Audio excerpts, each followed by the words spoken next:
Liquor ஷாப்ஸை பொறுத்த வரைக்கும் central கவர்மெண்ட்டுக்கு டாக்ஸ் கலெக்ட் பண்ணுறதுக்கு உரிமம் இல்லை. ஸோ அதனால டாக்ஸ் கலெக்ட் பண்ணுற உரிமம் யார்கிட்ட இருக்குன்னு பார்த்தீங்கன்னா ஸ்டேட் கவர்மெண்ட்டுக்கு தான் இருக்குது.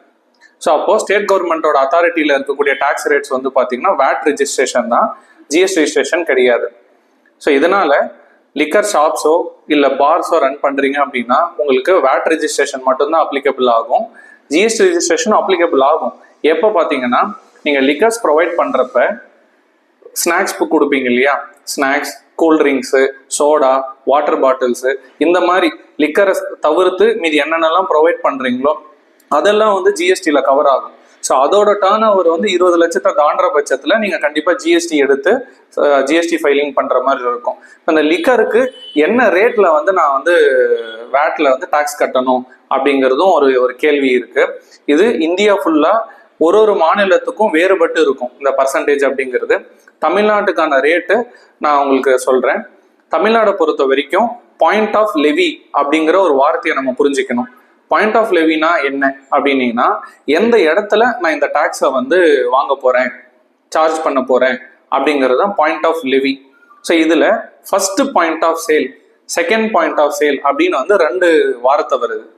ஃபர்ஸ்ட் பாயிண்ட் ஆஃப் சேல் அப்படின்னீங்கன்னா ஒரு பொருளை தயாரிச்சதுல இருந்து டிஸ்ட்ரிபியூட்டருக்கு போய் சேர்றது, அந்த டிரான்சாக்ஷன் தான் வந்து ஃபர்ஸ்ட் பாயிண்ட் ஆஃப் சேல்.